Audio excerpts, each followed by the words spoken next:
Assalamualaikum warahmatullahi wabarakatuh. Selamat pagi anak-anakku semua yang Bu Hima cintai. Pagi ini berbahagia sekali. Kita bisa ketemu dan walaupun tidak bertatap muka secara langsung, kita bisa memberikan beberapa informasi yang kalian perlukan nanti selama di SMA Negeri Mojo Agung. Anak-anakku semuanya, semoga pagi ini kamu diberkati dengan kesehatan yang maksimal, tetap jaga diri baik-baik supaya selama proses belajar di SMA Negeri Mojo Agung kalian mendapatkan kesehatan dan bisa mendapatkan ilmu pengetahuan yang maksimal. Anak-anakku, pagi ini kita akan berbicara tentang pendidikan karakter, tata krama atau etika. Pada saat kamu masuk ke SMA Negeri Mojo Agung, di gerbang sebelah kiri itu, kalau kamu baca ke atas itu ada beberapa tulisan. Antara lain ada hal-hal yang perlu kita terapkan dalam kehidupan sehari-hari. Contohnya seperti ini. Misalnya salam. Kemudian setelah kita mengucapkan salam, apa yang misalnya kalau yang beragama Islam, Assalamualaikum warahmatullahi wabarakatuh. Mungkin yang lainnya bisa dengan caranya masing-masing. Kemudian jangan lupa bahwa kita tersenyum ketika bertemu dengan teman, guru, atau komponen di SMA Negeri Mojo Agung selama di lingkungan sekolah. Jangan bablas jalan terus tanpa melihat kanan dan kiri. Yang ketiga adalah sapa, menyapa. Selamat pagi Pak, selamat pagi Bu. Dengan teman-temannya juga begitu. Jangan muncul langsung ke ruangannya masing-masing. Kalau pada saat nanti sudah pembelajaran normal di kelas, saling sapa sehingga kita menambahkan tali silaturahmi satu dengan yang lainnya. Kamu bertambah banyak temannya di sini. Kemudian yang keempat adalah sopan. Sopan dan santun biasanya dijadikan satu. Sopan santun itu sebetulnya adalah dua kata yang konotasinya berbeda. Sopan, santun itu dalam hal apa? Dalam hal fisik dan perkataan. Perkataan yang kita katakan pada orang lain itu merupakan hal yang santun. Kemudian sopan adalah secara fisik kita menghargai orang lain. Jangan lupa bahwa kita juga harus bersyukur setiap kali kita diajarkan untuk selalu bersyukur apapun itu. Ketika kita menerima satu pertolongan dari orang lain, kita bersyukur, berterima kasih, terima kasih ya. Itu kadang-kadang lupa bahwa hal yang kecil itu menunjukkan satu hal yang luar biasa, bahwa kita selalu bersyukur. Kemudian menerima apapun, kamu bisa mengucapkan alhamdulillah dan sebagainya. Itu salah satu bentuk rasa syukur. Kemudian salaman. Nah, salaman di sini pada keadaan yang normal, biasa, kita akan selalu bersalaman. Kamu bisa cium tangan pada orang yang lebih tua, pada bapak ibu, pada ibu guru, pada orang-orang yang kamu hormati. Nah, itu pada keadaan yang normal. Dalam keadaan seperti sekarang, salaman kita tidak perlu saling menyentuh, tetapi cukup dengan satu katupan tangan. Ini bisa sudah mewakili bahwa kita saling bersilaturahmi secara lebih dekat. Nah, karena apa? Salaman itu melunturkan banyak hal sakwasangka di dalam tubuh kita menjadi pudar. Nah, itu salaman itu berkahnya luar biasa. Anak-anakku, kenapa sih ada pendidikan karakter? Karakter apa yang kita perlukan di dalam di lingkungan sekolah untuk siswa-siswa itu apa sih? Ada beberapa hal yang mungkin harus dipahami lebih dulu. Ini teori ya.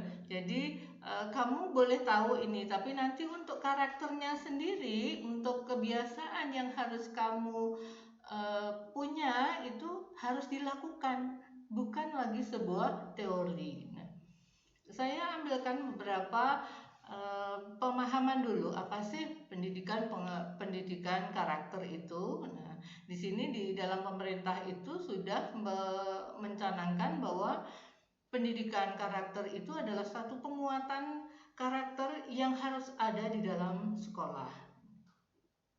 Ini adalah karakter yang definisi karakter secara umum, bahwa nanti pada akhirnya kita karakter yang baik itu akan tercermin di dalam kesadaran, pemahaman, rasa, karsa, perilaku berbangsa dan bernegara Indonesia yang berdasarkan nilai Pancasila, norma Undang-Undang 45, keberagaman dalam prinsip Bhinneka Tunggal Ika, dan komitmen NKRI itu harus. Jadi nanti tujuannya adalah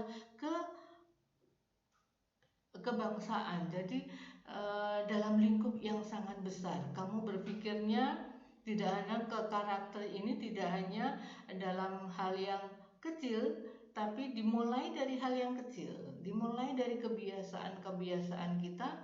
Nanti goalnya, tujuannya adalah untuk hal yang sangat besar, yaitu berbangsa dan bernegara. Ada dasar hukumnya, yaitu Undang-Undang Nomor 20 Tahun 2003 ini tentang pendidikan nasional. Nah, di sana dikembangkan, tujuannya adalah bahwa berkembangnya potensi peserta didik menjadi manusia yang beriman, bertakwa kepada Tuhan Yang Maha Esa, berakhlak mulia, sehat, berilmu, cakap, kreatif, mandiri, dan menjadi warga negara yang demokratis serta bertanggung jawab.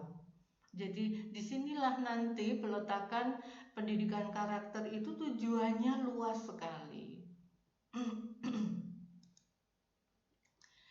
Anak-anakku, ada beberapa literasi yang bisa Ibu sampaikan di sini tentang pengertian karakter. Kamu nanti bisa membaca bahwa karakter di dalam bahasa Indonesia secara harfiah di dalam bahasa Indonesia itu menunjukkan sifat-sifat, akhlak, budi pekerti yang membedakan seseorang dengan orang yang lainnya. Kemudian ada saya ambil dari beberapa diksionari internasional bahwa ini hampir sama, bahwa ini menunjukkan kualitas dari moral, kemudian sikap, tingkah laku yang ditemukan pada individu atau grup. Kemudian dari bahasa Yunani, di sini ada pemahamannya apa itu karakter, tetapi yang dua hal pengertian pokok adalah bagaimana orang bertingkah laku secara personal, kemudian bagaimana karakter itu, dan bagaimana serta hubungannya dengan moral. Jadi pendidikan karakter itu pendidikan yang sangat dasar, tetapi menjadi poin yang sangat besar sekali. Anak-anakku, ada hal lagi, yaitu yang penting di sini adalah pendapat dari Imam Ghazali, bahwa menganggap bahwa karakter itu lebih dekat dengan akhlak. Karakter itu lebih dekat dengan akhlak, yaitu spontanitas manusia dalam bersikap atau perbuatan yang telah menyatu dalam diri manusia, sehingga ketika muncul tidak perlu dipikirkan lagi. Jadi spontanitas apa yang kamu lakukan, kalau itu sudah menjadi karakter, maka itulah yang diharapkan. Nah, karakter apa yang diharapkan? Karakter yang baik. Kalau karakternya baik, nanti yang muncul ketika kamu melakukan sesuatu secara spontan itu juga pasti akan baik.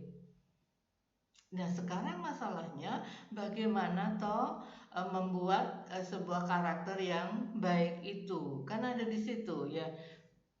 Karakter yang baik di dalam pendidikan itu tidak dimulai di sekolah, tapi pendidikan itu dimulai dari rumah.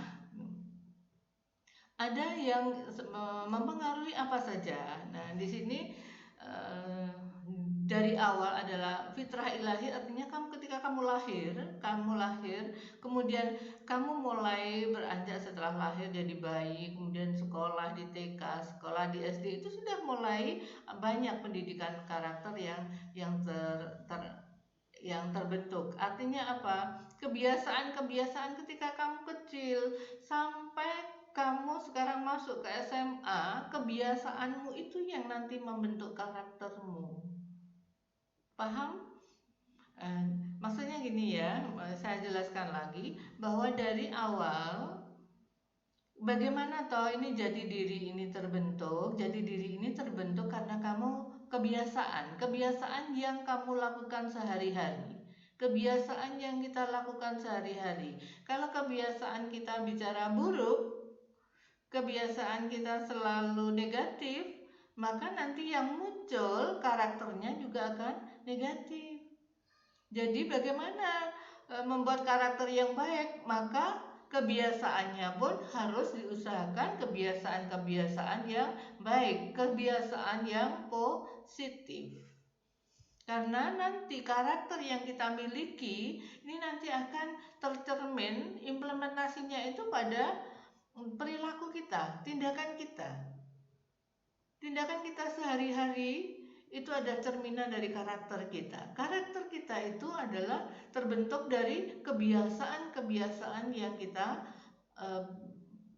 lakukan. Jadi tidak bisa karakter itu dibentuk dalam waktu bim salah bim, abrakadabra langsung merubah baik, tidak bisa. Jadi karakter itu dibentuknya melalui proses kebiasaan. Nah, selanjutnya anak-anak, ini nanti akan kita gabung. Jadi di dalam pendidikan karakter itu ada 5 dimensi, ada 4 dimensi. Ada 5 nilai utama dan ada 4 dimensi.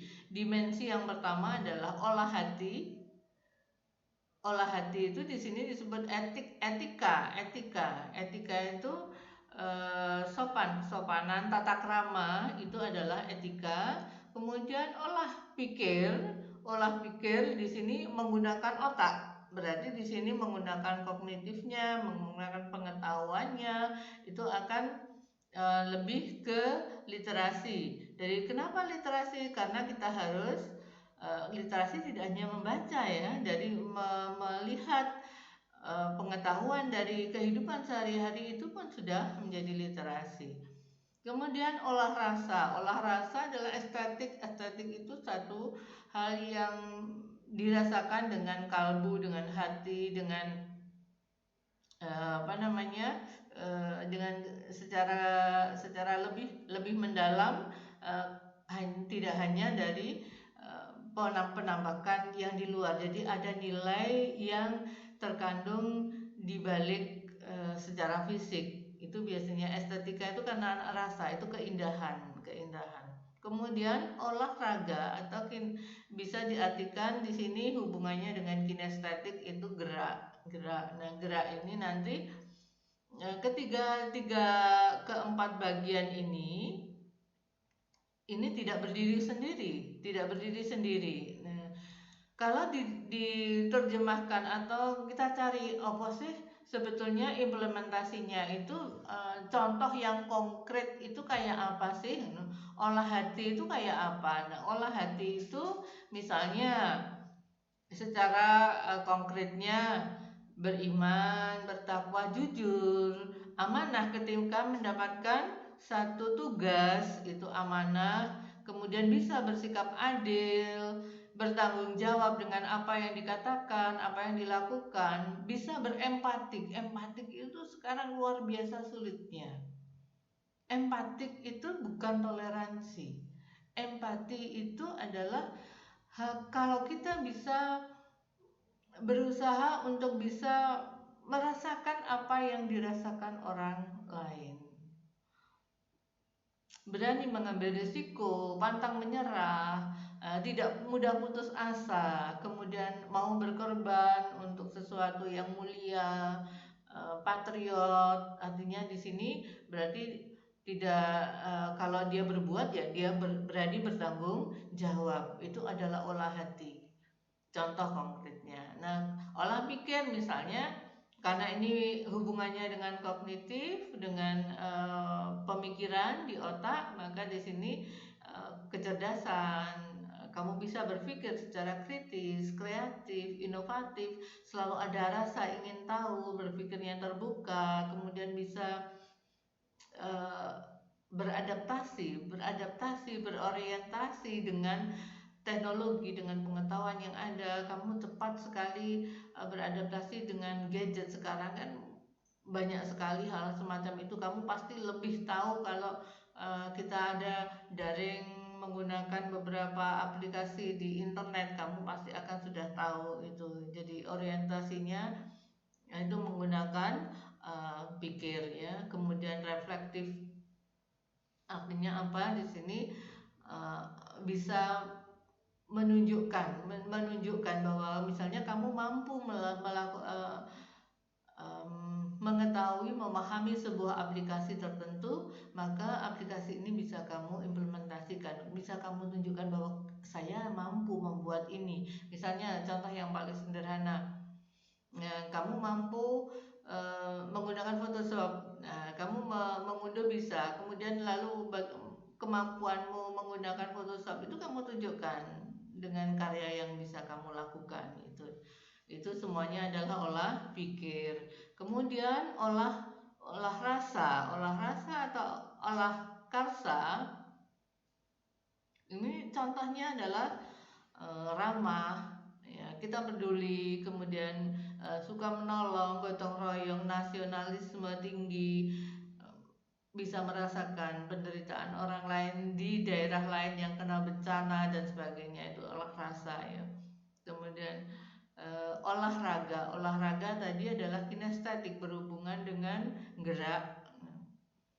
Apa saja yang berhubungan, contohnya adalah ketika kamu menjaga kebersihan, selalu menjaga kebersihan, kesehatan, disiplin, sportif, andal, daya tahan, bersahabat, kooperatif dan sebagainya. Nah, bersih di sini hubungannya, kalau sekarang kita dalam kondisi pandemi semacam ini, maka keempat dimensi ini sangat luar biasa kamu bisa lakukan, walaupun itu dari rumah, belajar dari rumah.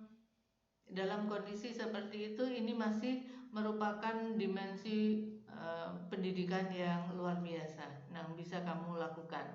Kemudian dari pendidikan karakter itu apa sih goalnya, apa tujuannya? Tujuannya di sini digolongkan dalam 5 bagian, yaitu ada religius, integritas, nasionalis, mandiri, dan gotong royong. Sekarang kita lihat linknya, apa hubungannya antara dimensi tadi dengan nilai utama karakter atau prioritas penguatan pendidikan karakter ini.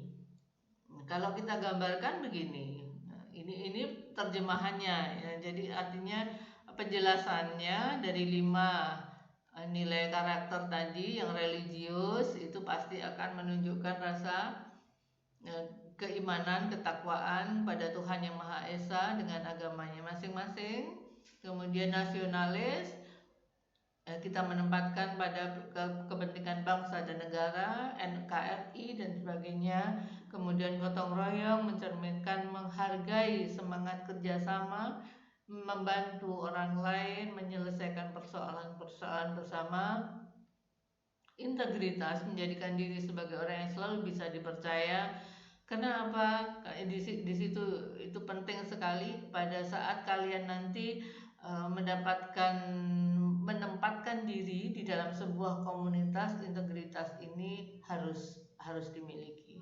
Kemudian mandiri, tidak tergantung pada orang lain dalam mempergunakan tenaga, pikiran, waktu, dan merealisasikan harapan, mimpi, dan cita-cita.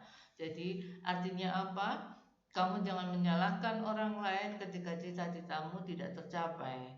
Kamu jangan menyalahkan ibu, bapak, kemudian orang tua ya, ibu dan bapak, kemudian sekolah, ke guru-guru atau teman-teman di sekitarmu. Jangan menyalahkan siapa-siapa. Karena apa? Mimpi, cita-cita itu hanya kamu yang tahu. Dan kamu harus mulai membuka jalan untuk tercapainya mimpi dan cita-citamu itu. Yang bisa menentukan hanya dirimu sendiri, jadi bukan orang lain. Sama dengan ketika orang bahagia itu siapa yang menentukan? Yang menentukan adalah diri kita sendiri, bukan orang lain. Kalau dalam kondisi yang sederhana kamu bahagia, bisa.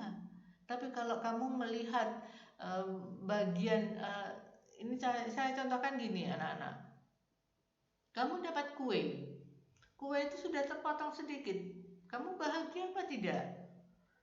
Kalau orang bahagia ketika kita menerima kue yang sedikit itu, kita akan wah, alhamdulillah saya dapat kue. Alhamdulillah saya masih punya kue. Saya masih kebagian kue. Bersyukur. Itu bahagia. Yang menciptakan siapa? Diri kita. Kamu mungkin tidak akan bahagia kalau kamu mendapatkan sepotong kue itu lalu kok cuma sepotong, yang lainnya kemana? Nah itu ada rasa yang kamu ciptakan. Siapa yang menciptakan? Kamu sendiri yang menciptakan. Nah itu kamu menjadi tidak bahagia. Jadi bahagia dan tidak yang menciptakan adalah hati kita sendiri.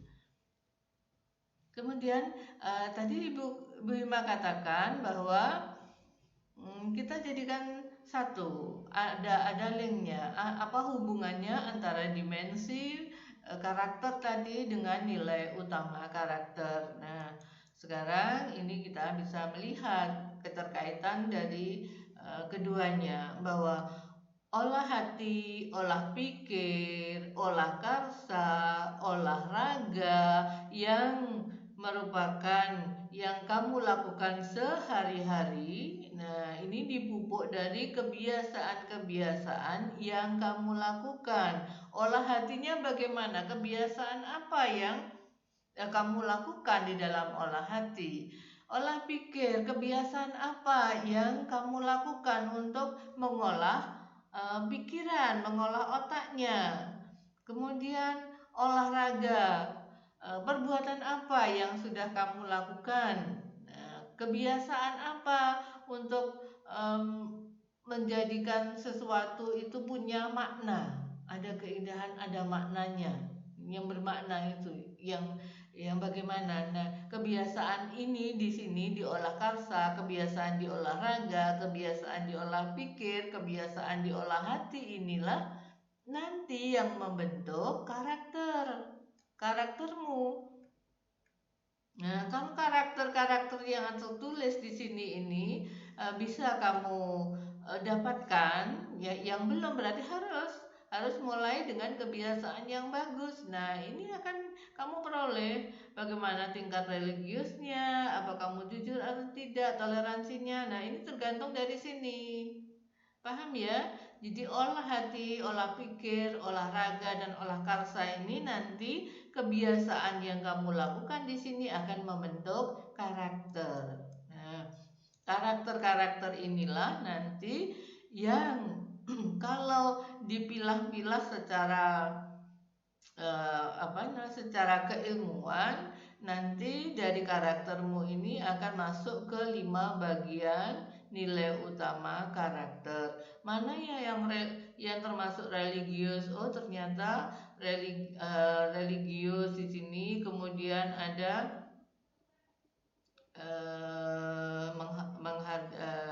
ini tanggung jawab, ini juga merupakan bagian. Kemudian nasionalisme apa ya? Demokratis.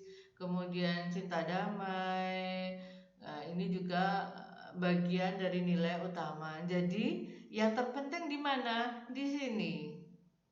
Di kebiasaan sehari-hari. Nanti dari kebiasaan sehari-hari itu nanti akan menjadikan nilai-nilai karaktermu itu akan terbentuk. Tidak sulit kan anak-anak? Saya kira tidak akan sulit. Jadi mulai bagian yang ini ada contoh ya, contoh kegiatan-kegiatan pendidikan di karakter yang bisa kamu lakukan di sekolah. Contohnya adalah pendidikan kegiatan kokurikuler. Apa sih pendidikan kokurikuler itu? Pendidikan kokurikuler itu adalah kegiatan yang dilakukan untuk memperkuat intrakurikuler. Kegiatan intrakurikulernya apa? Ya, proses belajar mengajar di kelas. Di kelas berarti kokurikulernya itu bisa berupa tugas, bisa berupa proses di apa namanya survei atau melakukan proyek atau melakukan sebuah kegiatan di luar apa namanya misalnya kegiatan kontekstual di luar sekolah dan sebagainya. Itu bisa menjadi sebuah kegiatan kokurikuler. Tidak selalu. Kadang-kadang kegiatan di luar sekolah itu bisa menjadi kegiatan kurikuler kalau itu menyangkut proses belajar mengajar. Kemudian ekstrakurikuler, kegiatan ekstrakurikuler ini kamu tahu sendiri ya, untuk pengembangan diri. Misalnya di SMA Negeri Mojoagung sudah banyak kakak-kakak OSIS sudah menjelaskan apa saja kegiatan ekstrakurikuler itu. Nah, ini yang non kurikuler ya, misalnya upacara bendera. Di sana kamu dididik karakter apa yang mencoba untuk ditanamkan di sana.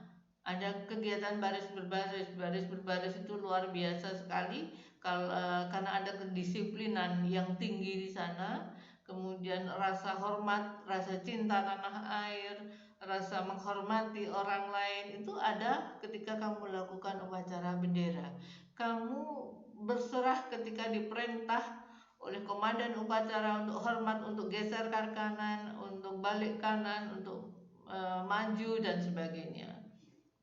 Kemudian menyanyikan lagu wajib dan lagu daerah karena kita ada banyak sekali keanekaragaman budaya atau Bhinneka Tunggal Ika, maka kita juga bisa melestarikan itu dalam lagu-lagu daerah. Ini biasanya akan dilakukan juga di sekolah ya. Membaca buku non pelajaran tentang banyak hal yang kamu sukai. Literasi itu tidak hanya membaca buku pengetahuan, tidak hanya buku-buku yang susah-susah dipikir, tidak. Literasi itu secara umum sangat banyak sekali ragamnya. Kamu suka puisi, bacalah buku-buku puisi. Kamu membuat puisi, itu sudah literasi. Kemudian contoh lagi, kamu suka buku-buku detektif ya, bacalah buku-buku detektif. Kamu membuat sebuah cerpen tentang detektif, itu kamu pun sudah literasi. Jadi tidak hanya membaca, kamu membuat sesuatu. Ketika membuat sesuatu itu kamu pasti membutuhkan bahan-bahan sumber yang lain, dan itulah literasi. Jadi tidak terbatas pada hanya membaca. Kemudian ada beberapa yang lainnya ya. Kita lanjutkan lagi. Ini contoh juga. Ini saya ambil banyak contoh-contoh di sini. Nanti bisa dibaca sendiri. Nah, ini hal-hal kecil yang harus menjadi kebiasaan. Karena apa? Dasarnya pendidikan karakter adalah kebiasaan yang kamu lakukan di rumah, di sekolah, dimanapun juga kamu berada. Contoh di sini Bu Ima hanya memberi contoh. Mengucapkan maaf ketika kita salah, mengucapkan terima kasih. Kemudian ketika kita meminta seseorang melakukan sesuatu pada kita minta tolong ya. Kemudian setelah ditolong kita ucapkan terima kasih. Contoh misalnya yang paling sederhana yang sering kali tidak diucapkan adalah ketika kita pinjam pulpen, pinjam step penghapus, sudah dipinjami malah tidak dikembalikan. Nah, itu juga menjadi sebuah kebiasaannya tidak baik ya. Kemudian mengajarkan anak untuk duduk ketika makan dan minum harus duduk dimanapun juga kamu berada. Makan dan minum harus duduk. Di dalam pelajaran biologi sebetulnya ini ada efeknya enggak ya secara fisiologis. Ada beberapa hal yang nanti bisa dijelaskan di dalam proses biologi kenapa orang makan itu harus duduk, kenapa orang minum itu harus duduk. Nah, kalau kantin tidak cukup, carilah tempat duduk. Di SMA Negeri Mojo Agung di depan lab itu ada banyak tempat duduk, jadi kamu bisa duduk di sana ketika kantinnya tidak cukup tempat duduknya. Kemudian jangan makan sambil jalan, berdiri saja tidak boleh, apalagi sambil jalan. Kebiasaan, ini kebiasaan. Wah, kan kita cukup keren ya kalau makan kemudian sambil cemilannya dimakan, atau kita bawa pentol bakso itu kemudian dimakan sambil jalan. Nah, tidak keren itu. Kenapa? Itu kebiasaan yang tidak baik. Kebiasaan itu nanti akan menjadi karaktermu. Allah gini aja kok, nggak apa-apa. Nah, itu sudah menjadi sebuah karakter. Jadi kebiasaannya harus diubah. Makan duduk, diam duduk. Jadi jangan sambil jalan-jalan. Kemudian mengajarkan etika makan ini hal-hal yang paling sederhana, tapi saya banyak sekali, Bu Ima banyak sekali temui di sekolah anak-anak yang ternyata secara etika, secara kebiasaan makannya belum baik. Yaitu contohnya apa? Makan sambil bunyi di mulutnya ini. Nah, kalau makan kan nggak boleh bunyi. Ya, makan ini harus tertutup. Kemudian makan jangan sambil ngobrol. Artinya apa? Ketika di mulut ini penuh makanan, kamu jangan bicara. Ini makanan bisa keluar. Apa yang ada di dalam makanan bisa keluar, dan itu kan tidak sopan ya, tidak etis, tidak sopan. Jadi ketika di mulut kita ada makanan, diam.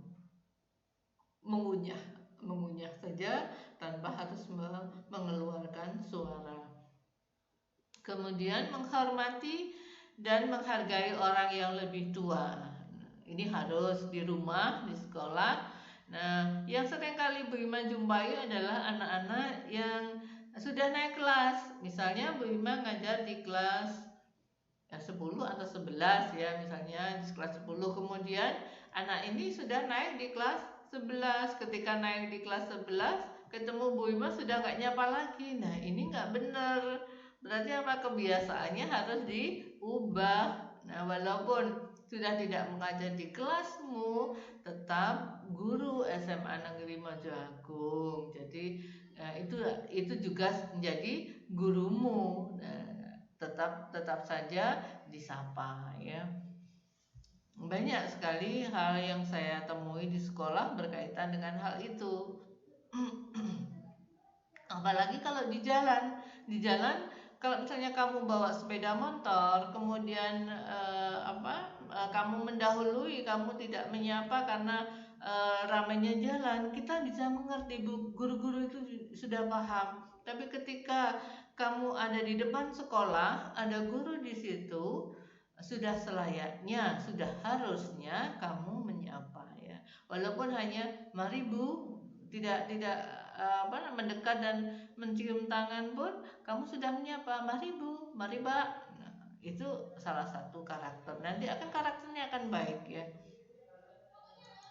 Percayalah anak-anakku, ini juga salah satu contoh-contoh yang Ibu cari untuk membentuk karaktermu yang baik. Misalnya ini di kelas sedang ujian, dilarang mencontek. Nah, hubungannya dengan apa? Kejujuran. Kalau sudah mencontek berarti tidak jujur. Kalau tidak jujur nanti besarnya ada di apa? Karakternya mudah untuk mengelabui orang lain. Jadi kenapa sekarang banyak orang-orang yang menggelapkan, kalau di pemerintahan ada yang namanya korupsi dan sebagainya.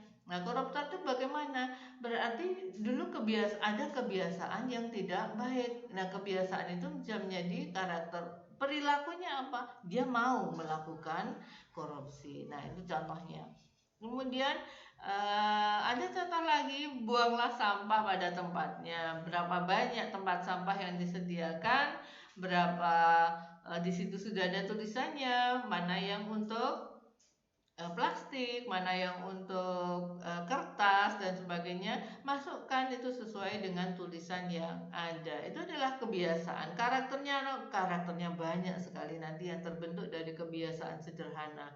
Kemudian literasi tadi, dari membaca apapun yang kamu sukai. Kemudian beribadah sesederhana apapun ibadahnya. Kalau itu sebuah kewajiban, lakukan sesuai dengan waktu dan tempat yang sudah selayaknya. Jadi ada tempat-tempat sendiri. Tidak kalau misalnya kamu melakukan sebuah ibadah tertentu, pasti harus tempatnya bersih, suci dan sebagainya. Kemudian di kepramukaan ini contohnya, saya ambilkan contoh di kepramukaan ini juga mengajarkan banyak kebiasaan baik yang nanti membentuk sebuah karakter. Nah, anak-anakku, ini contoh lagi tentang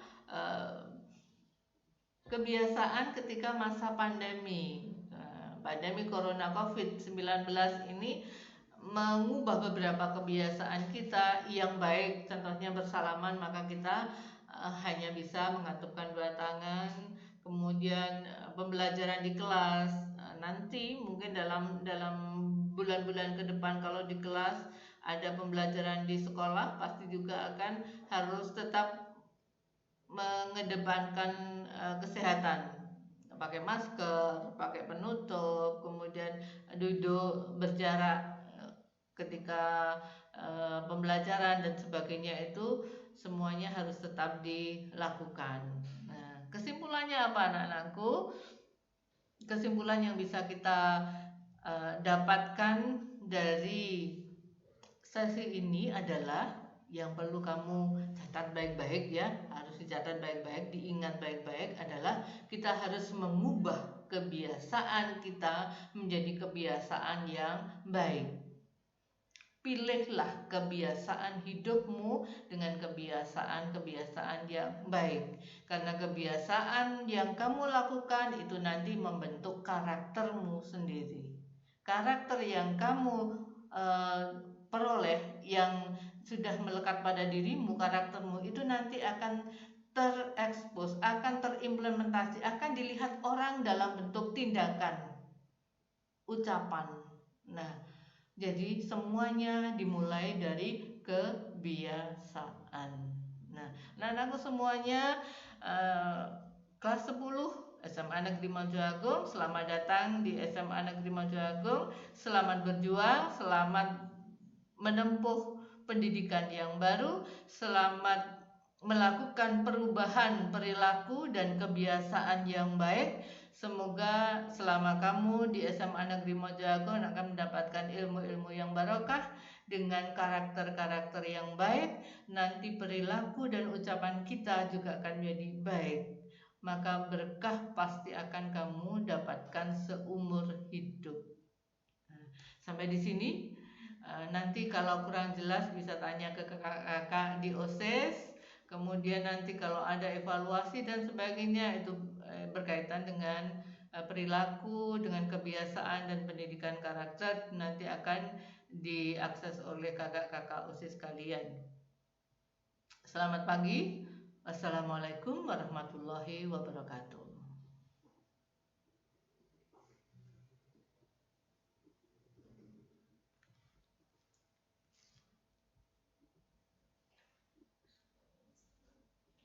Ya, sudah.